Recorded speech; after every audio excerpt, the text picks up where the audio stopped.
Welcome to Miss Scarlett. Subscribe and don't miss out on Patreon. Have fun! The old, battered suitcase thumped onto the elaborate parquet flooring of the guest suite, the center of his new existence. Inside that room, with its expensive furniture and intricate carved canopy bed, a ray of sunlight shone through the tall casement windows, sprinkling dust motes into the air. Staring at the sparse collection of personal items he carried with him, a man with chestnut hair, dressed in worn jeans and a frayed ash-gray shirt, wondered if he would ever recover from the misfortune he encountered. A click-clack of expensive heels against the polished floor signaled a new arrival in the doorway. "Have you unpacked everything so far, dear?" A musically alluring voice inquired. "No nephew of mine can survive on—" She gestured vaguely at his boxes. "Whatever this is." Devon forced a smile. "It's temporary, just until I get back on my feet." "Of course, darling. Stay as long as you need." She waved her hand dismissively, bangles jingling. "The tech industry is so volatile these days. One minute you're designing the next big app, the next you're downsized without so much as a goodbye cupcake." The reminder of his sudden layoff stung. 3 years at Digital Front, gone in an afternoon when the company lost its major investor. With the job market saturated and rent prices soaring, Devon had burned through his savings in 2 months. When the eviction notice came, he'd swallowed his pride and called the only family member who had both space and means to help, his mother's eccentric sister, Aunt Elaine. "Dinner's at 7. Elaine checked her diamond-encrusted watch. "I have a committee meeting for the Children's Hospital fundraiser, so make yourself at home. The liquor cabinet is fully stocked. God knows you probably need it." Before he could respond, she disappeared in a cloud of Chanel No. 5, leaving him alone in the guest room that was bigger than his entire former apartment. Devon collapsed onto the antique 4-poster bed and stared at the ornate ceiling. How had life gone sideways so quickly? 6 months ago, he'd been on track for promotion. Now, he was 32, unemployed, and living with his aunt in her mansion filled with priceless artifacts and rules he didn't yet understand. His phone buzzed with an email notification, another rejection letter from a job application. Devon tossed it aside without reading it. Tomorrow he'd try again. Tonight, he just needed to survive dinner with Aunt Elaine and adjust to this new reality. 3 weeks later, Devon had settled into an uncomfortable routine. Mornings were spent applying for jobs, and afternoons volunteering at his aunt's various charity organizations, primarily to escape the house while she hosted her socialite friends for luncheons and cocktail hours.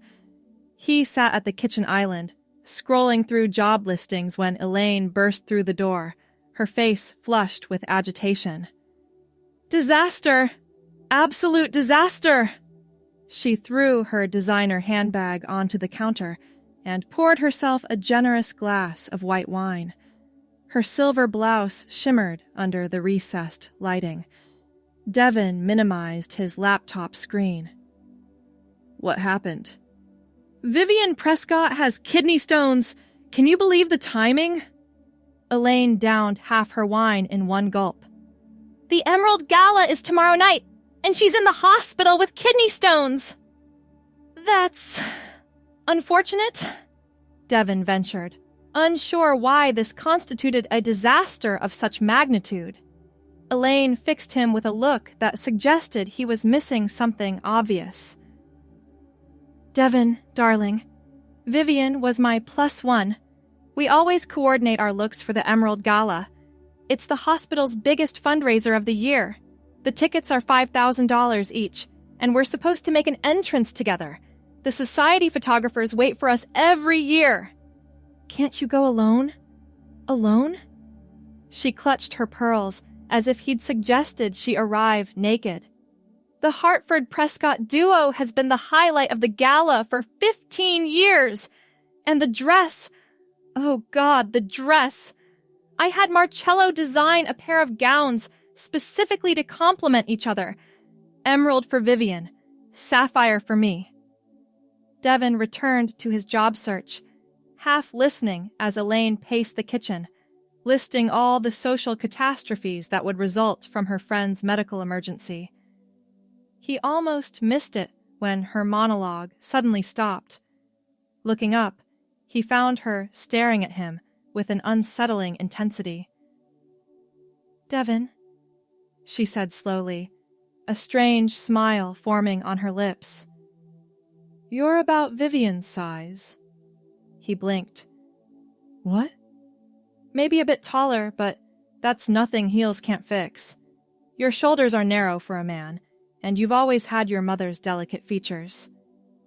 Understanding dawned with horror. "No, absolutely not." "Why not?" Elaine circled him like a shark. "It would be fun! Just one night." "The gown is exquisite. Marcello's emerald masterpiece would look stunning with your coloring." "I'm not dressing as a woman for your gala." Devin closed his laptop with more force than necessary. Elaine waved away his protest. "It's for charity, darling. The Children's Hospital. Think of the sick children." "The sick children don't care if you make a grand entrance with your nephew in drag." "Not drag," she corrected. "A transformation. And it's not just any gala. It's the social event of the season. Everyone who matters will be there." "Including potential employers who might recognize me later?" Elaine scoffed. "Darling, when Marcello and my glam team finish with you, your own mother wouldn't recognize you. Besides, these people move in different circles than your tech world." Devin stood firm for 3 more days of relentless persuasion. But Elaine was nothing if not persistent, wielding guilt, flattery, and finally, an offer he couldn't refuse. "Fine," she said over breakfast, exactly 24 hours before the gala. "If you do this one favor for me, I'll introduce you to Richard Goodwin." Devin nearly choked on his coffee. "The Richard Goodwin? Of Goodwin Technologies?" "We serve on the hospital board together. I've been his neighbor for 20 years. She examined her manicure casually. "One evening as my lovely niece, Macy, and I'll arrange a private meeting where you can pitch your resume directly to him." The offer hung in the air between them. Richard Goodwin's company was one of the most innovative tech firms in the country, and notoriously difficult to get an interview with. A personal introduction could bypass months of application black holes. "No pictures," Devin finally said. "And no one can know it's me." Elaine clapped her hands gleefully. "Darling, by the time we're done, even you won't recognize yourself." "Stop squirming," Marcello commanded, his Italian accent growing more pronounced with his frustration. The fashion designer circled Devin, who stood awkwardly on a small platform in Elaine's dressing room, wearing nothing but boxers and an expression of deep regret. "The shoulders are good. The height we fix with heels," Marcello muttered, taking measurements. "The waist needs serious work, but the corset will handle that." "Corset?" Devin squeaked. "Of course, darling," Elaine called from her vanity, where she was reviewing the array of makeup assembled for the transformation. "You can't wear Marcello's creation without the proper foundation garments." 3 hours before the gala, Devin found himself surrounded by Elaine's glam squad, Marcello with the gown, Paolo for hair, and Elaine herself supervising makeup. The process was both fascinating and mortifying. Silicone breast forms were attached to his chest, providing a convincing bust beneath the corset that cinched his waist to create an hourglass figure. Padded underwear created feminine hips, his legs were shaved, his face meticulously contoured to soften his jawline and accentuate his cheekbones. Paolo worked miracles with a brown wig, styling it into flowing curls that framed Devon's transformed face.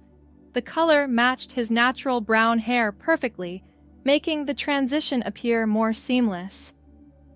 "The eyes are your best feature," Elaine declared, applying a smoky emerald eyeshadow that made his hazel eyes pop. "You really do have your mother's eyes."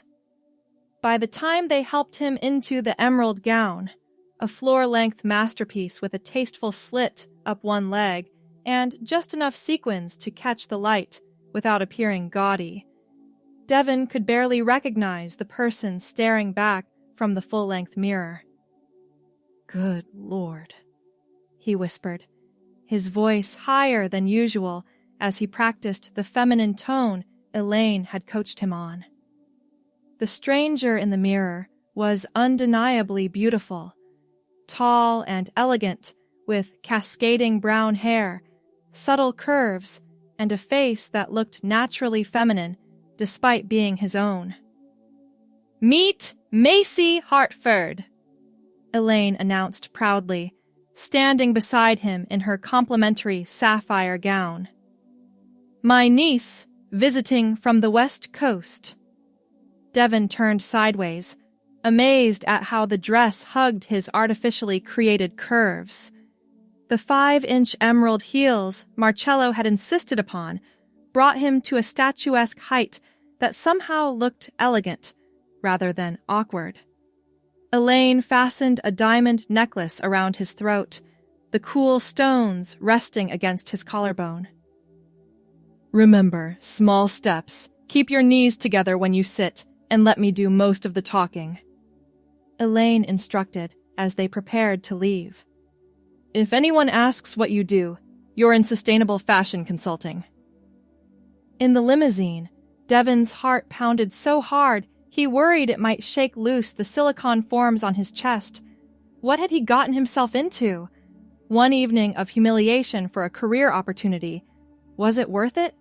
"Stop overthinking," Elaine said, patting his hand. The emerald and diamond bracelet she'd loaned him caught the streetlights. "Just smile, be mysterious, and enjoy being the most beautiful woman in the room." The limousine pulled up to the red carpet entrance of the Grand Meridian Hotel. Devon took a deep breath as the door opened. One night.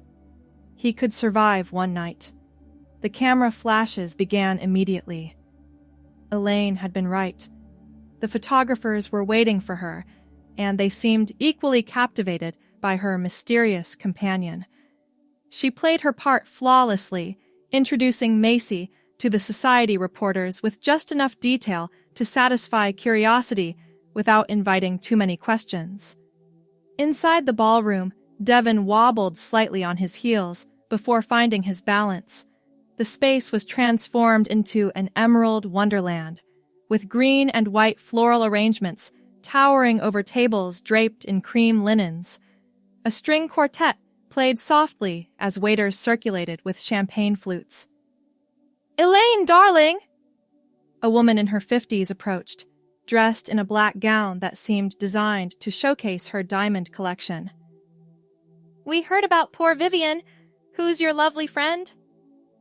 "This is my niece, Macy." Elaine looped her arm through Devon's. "She stepped in last minute. Macy, this is Constance Belmont, the Gala chair." Devon offered his hand, remembering to keep his wrist loose. "Pleasure to meet you." He was surprised at how natural his higher voice sounded now. "The pleasure's mine," Constance said, her eyes scanning Devon appreciatively. "That gown is spectacular. Marcello's work?" "Who else?" Elaine laughed. "Macy was kind enough to fit into Vivian's commission." "Well, it looks made for her."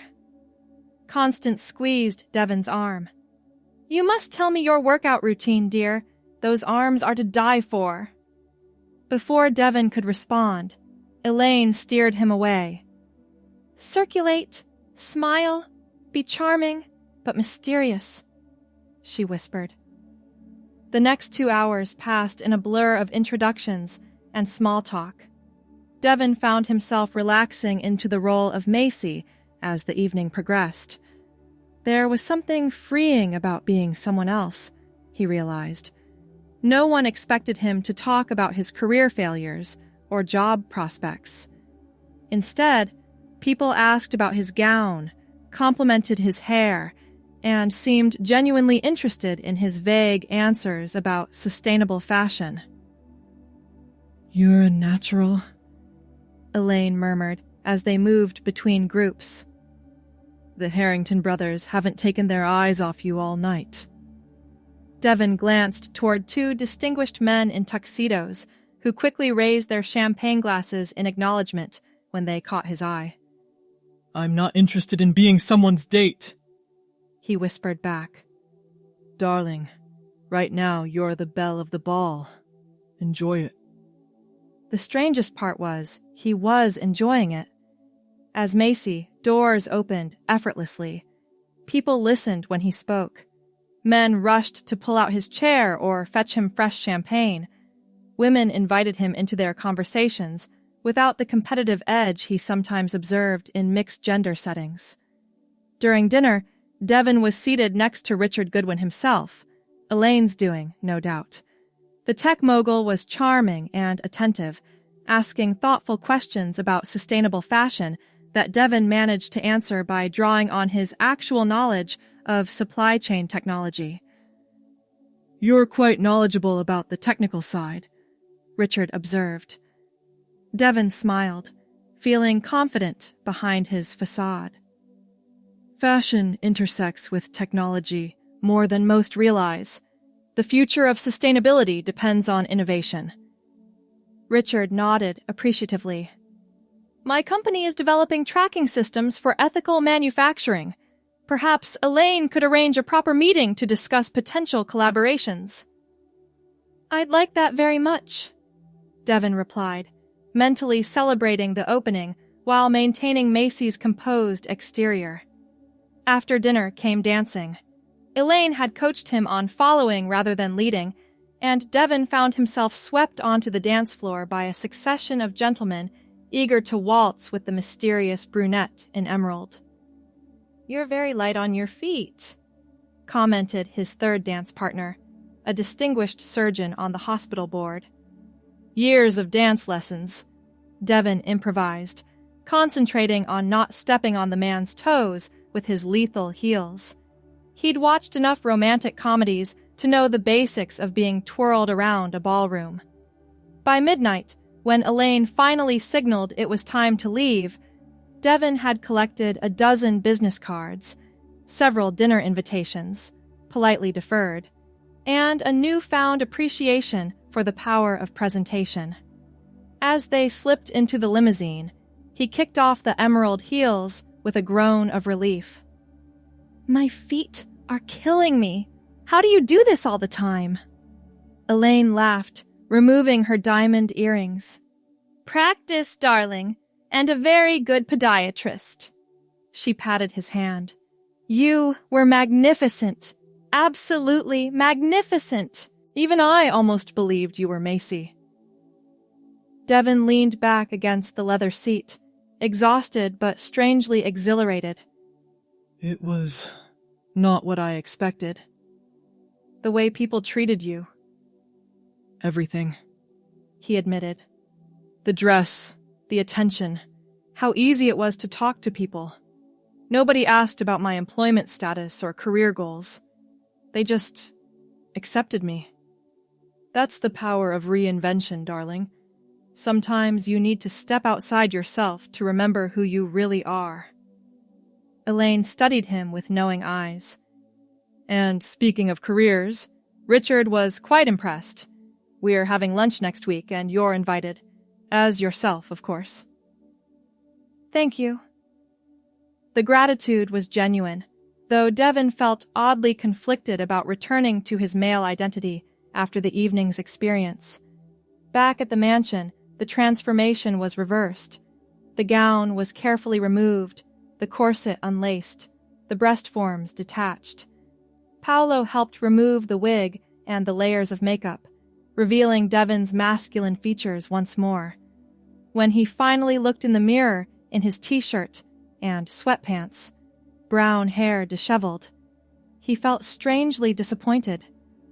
"The emerald earrings are yours to keep," Elaine said as she passed his bedroom. A small token of appreciation for saving the Hartford Prescott tradition. After she'd gone, Devon took the emerald earrings from their velvet box, holding them up to catch the light. They would be worth enough to cover several months' rent when he got back on his feet. But as he stared at them, he realized he didn't want to sell them. They were a memento of a night when he'd been someone different, someone confident, desired, and untroubled by the weight of professional failure.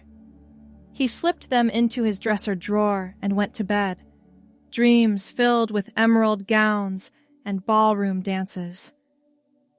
The lunch with Richard Goodwin went better than Devon could have hoped. Dressed in the only suit he owned, a navy blue ensemble that had seen better days, he pitched his background in app development and supply chain optimization. By dessert, Richard had offered him a 3-month contract position with potential for permanent hire. "Elaine speaks highly of your technical skills," Richard said as they shook hands. "And your insights on sustainability tracking were impressive." Devon flushed, remembering their conversation at the gala. "Thank you for the opportunity, sir." "Start Monday. My assistant will email the details." On the drive home, Elaine was triumphant. "See? Everything works out in the end." "I can't thank you enough," Devon said. "For everything. The place to stay, the introduction to Richard, even the gala." Elaine patted his knee. "That's what family is for, darling. Though I must say, Macy made quite an impression. I've had 3 people ask for her contact information." Devon felt a strange flutter in his stomach.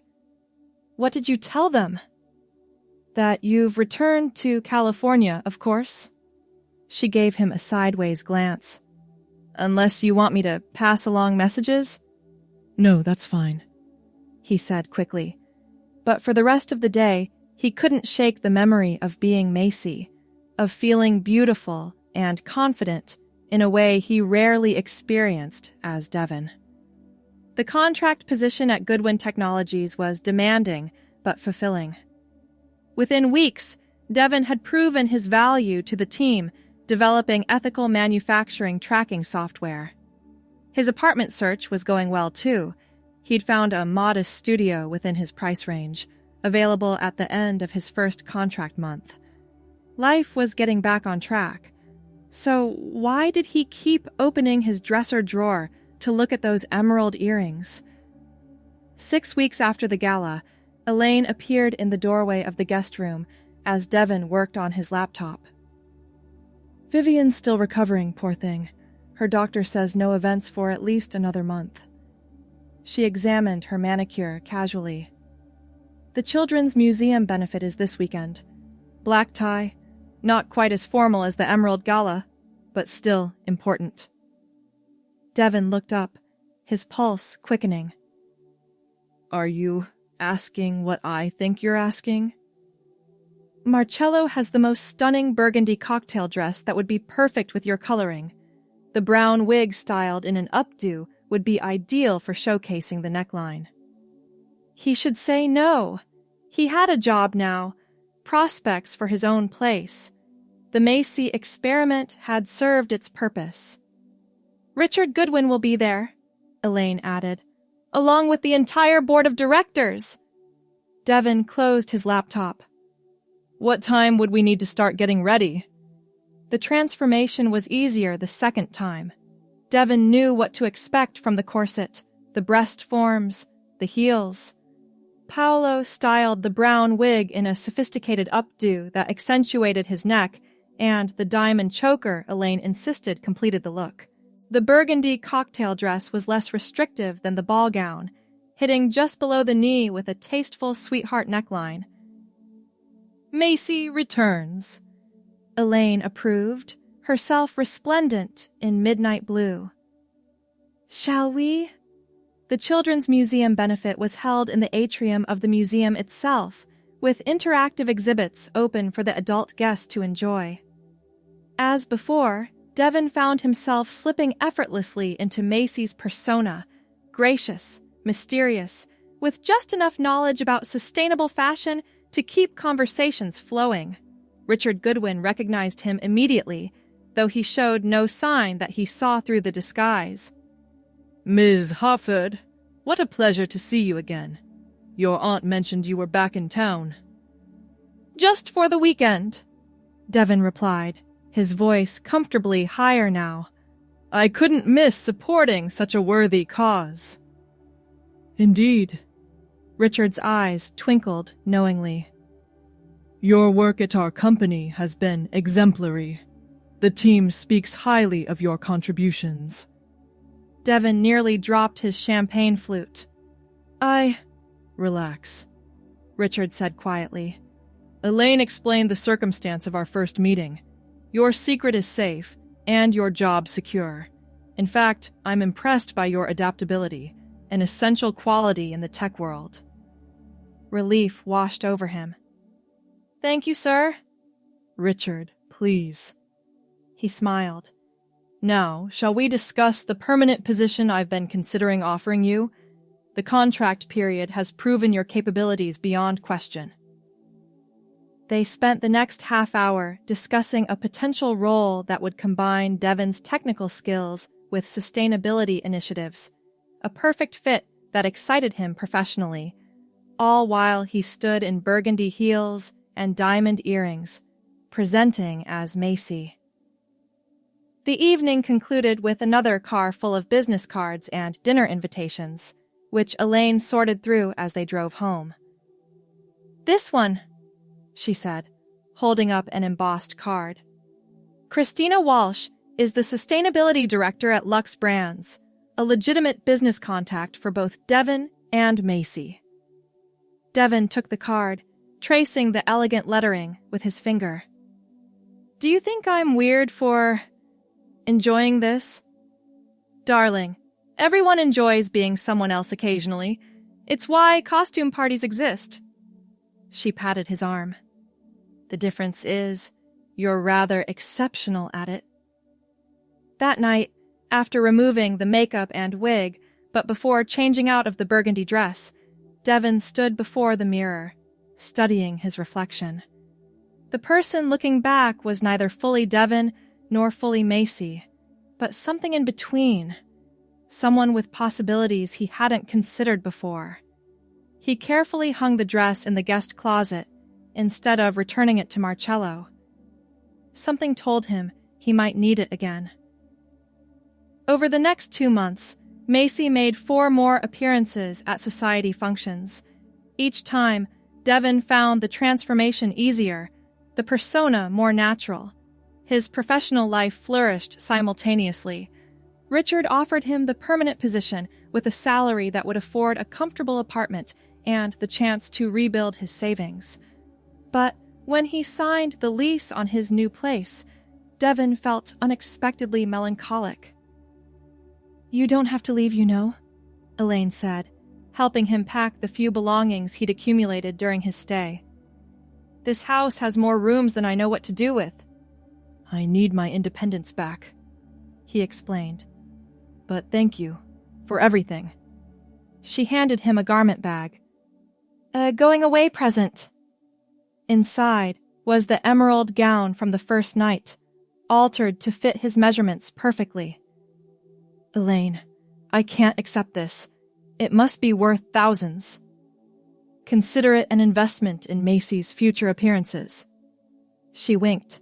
The opera season begins next month, and my box seats always look better with company. Devon moved into his new apartment the following weekend. It was small but modern, with enough space for his modest needs. The emerald gown hung in the otherwise empty closet, a splash of color against the white walls of his fresh start. The first week passed in a blur of setting up utilities, buying furniture, and settling into his permanent role at Goodwin Technologies. By Friday evening, exhausted from assembling an IKEA bookshelf, Devin collapsed onto his new sofa and opened his laptop. An email from Christina Walsh, the sustainability director from the museum benefit, sat at the top of his inbox. She was organizing a panel discussion on ethical fashion tech and wanted his input, professional recognition that validated all his hard work. As he typed his response, his gaze drifted to the closet door, slightly ajar, the emerald fabric visible within. Devin hit send, then closed his laptop.